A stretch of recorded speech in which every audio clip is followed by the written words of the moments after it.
Let's talk about shadow work.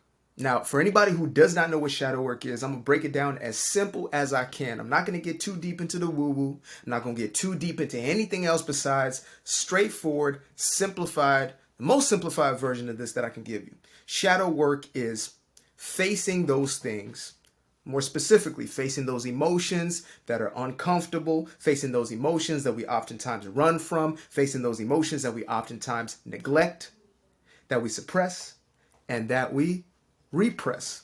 Now, what is the purpose of facing something that you deeply have no desire to face? What is the point of going into those shadows, of going into that closet where you have hidden the skeletons of your life? What is the purpose of doing so? Why would somebody do that intentionally? Well, I'll tell you what.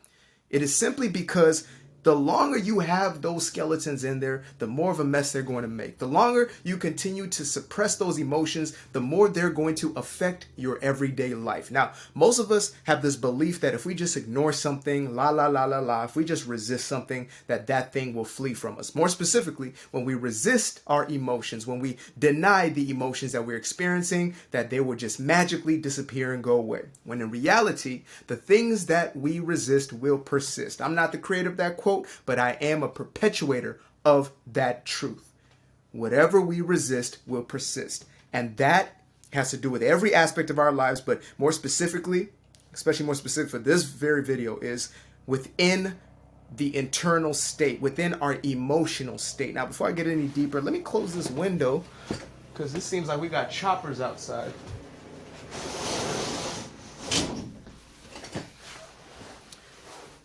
Definitely got choppers outside. I don't know what's going on out there, but it's none of my business. We are here to talk shadow work. Now, what exactly does shadow work look like in practice? Well, it's simple. For me, it looks like meditation. For me, it looks like awareness, mindfulness in the moment. When I experience a negative emotion, an emotion that I desire not to have, something that I would otherwise run from or suppress, instead of running from it, instead of hiding from it, instead of denying its existence, I look at it, I observe it, and I ask it what it's here to teach me. Okay, I promise I wasn't going to get woo-woo, but I'm going to get a little woo-woo because I have to. Now, emotions are nothing more than indicators. And I don't know what your grandma, auntie, mama, sister, cousin, nephew, I don't know what anybody around you told you an emotion was, but I'm going to tell you exactly what it is. An emotion is an indicator, and what it is indicating is what you are focused upon psychologically or mentally. Therefore, if I have an emotional reaction to something, a visceral negative emotional reaction to something, if I was to go back into my mental state, I would be able to make that relation of what I was thinking at that very moment. And most of us have become so disconnected from our thinking. We think on autopilot. They say that we have around 60 to 80,000 thoughts a day. More than 80% of those are repeated thoughts, and around 80% of those are negative thoughts. So think about that. 70 or 60 to 80,000 thoughts a day. 80% of those are repeated, so autopilot basically. And 80% of those are negative thoughts. Now, this doesn't mean that we are doomed to negative mindsets and emotional states. This simply means we have been programmed into being used to negative emotions, negative psychology, or negative thinking, negative imagery within our minds. And so that perpetuates for as long as we allow it to go on autopilot, for as long as we leave it as it is, for as long as we deny it, suppress it, or neglect it, it will stay the very same. The only way we can shift, the only way we can truly start to heal from the wounds of the past, which is nothing more than the programs of our past, nothing more than the memories that we continue to conjure up or bring up time and time again, that continue to bring the very same negative experiences into our lives time and time again. The only way we can break away from those patterns is by facing the very thing that we fear most, which is ourselves. Now, we live in a day and age where I believe there is no greater fear than that of spending time alone.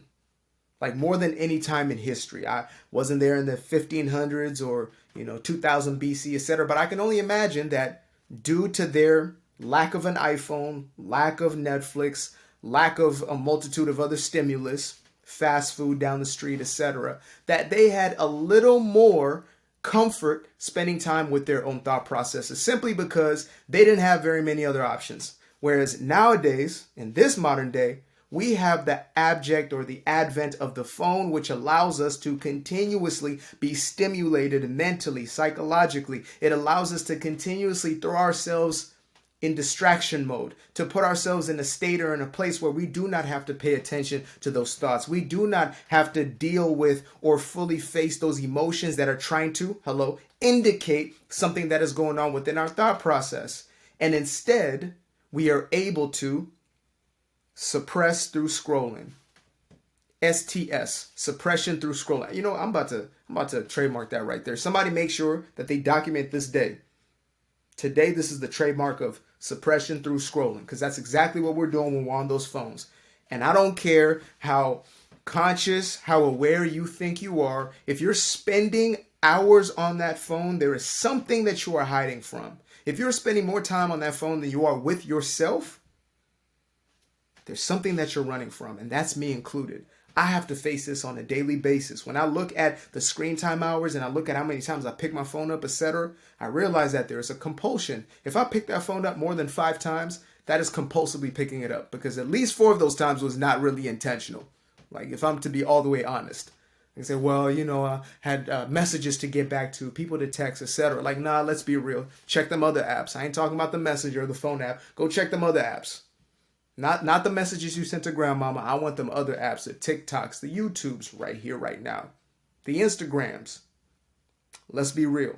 So, once we start to actually see the benefit of shadow work, which is, again, our own healing, which is us getting to a state of greater peace, greater joy, greater fulfillment within our lives, freedom from those things that we have sometimes started to believe that we truly cannot eradicate from our lives. Once we accept that it is not only possible to do so, and that the only way we can do so is to truly face those shadows, then we can step into the actual process of doing so. Now, I didn't want to make this a super long video going too much in depth, because this is something that I cover, or things that I cover deep dives upon within my coaching program, right?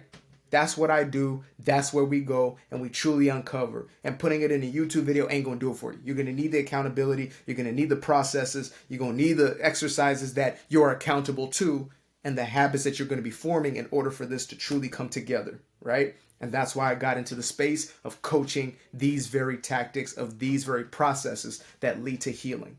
But I can't give you this right now. So number 1 is obviously the tool of awareness. You need to basically find a practice that works for you, whether it's meditation, whether it's journaling, whether it's, sitting there and staring at a wall, which is basically meditation as well. Something that's going to bring you into a state of mindfulness or a state of awareness of your own thoughts and therefore your own emotions.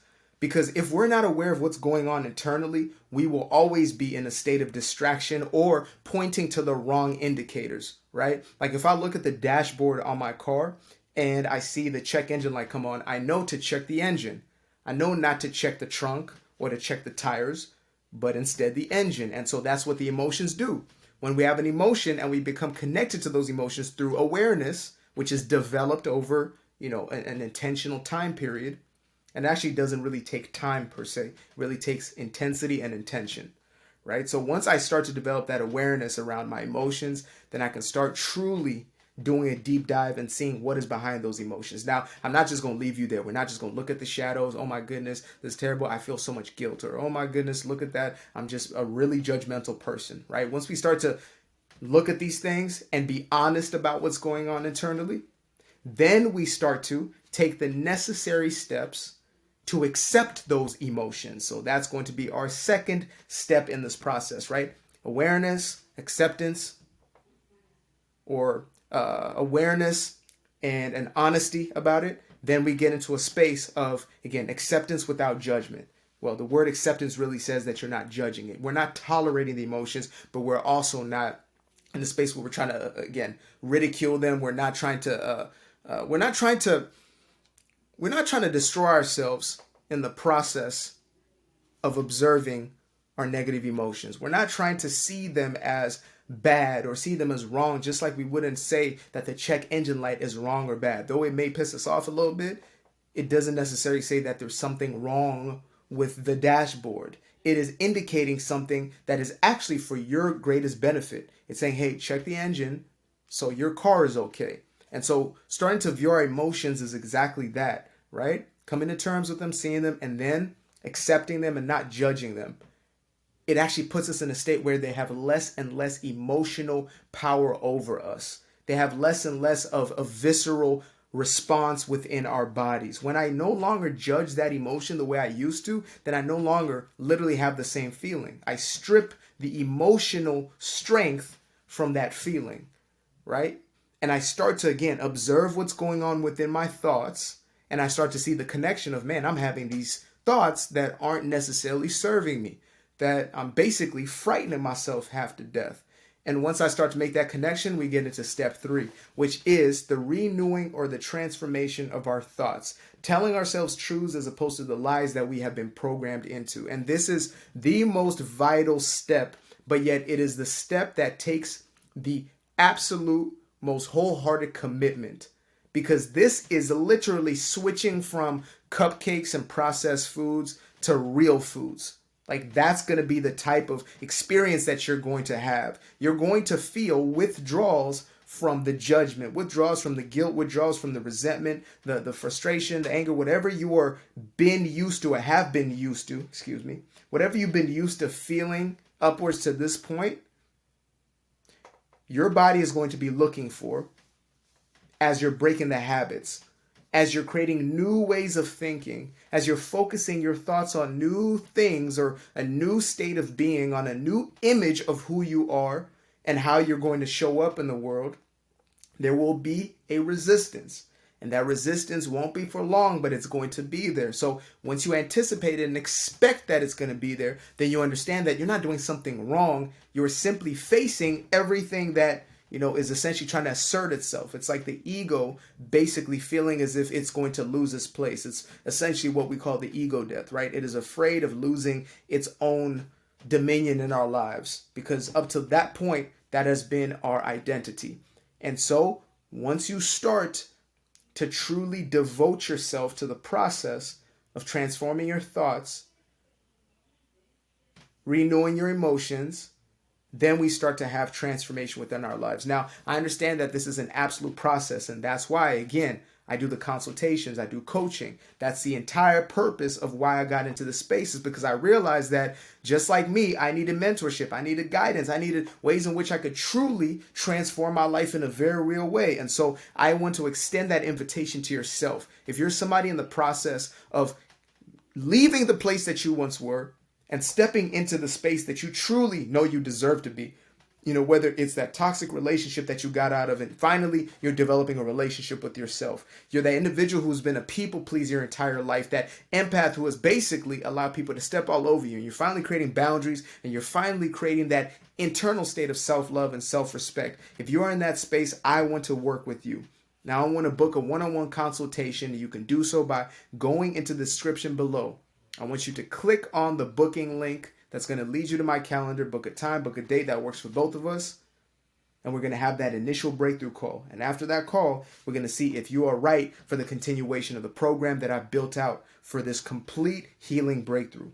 I appreciate you for your time. Much love. Make sure to like this video, subscribe. Make sure to leave a comment of where you are in your experience and where you aim to go. I really want to know what your vision is for your life. I appreciate you. Peace.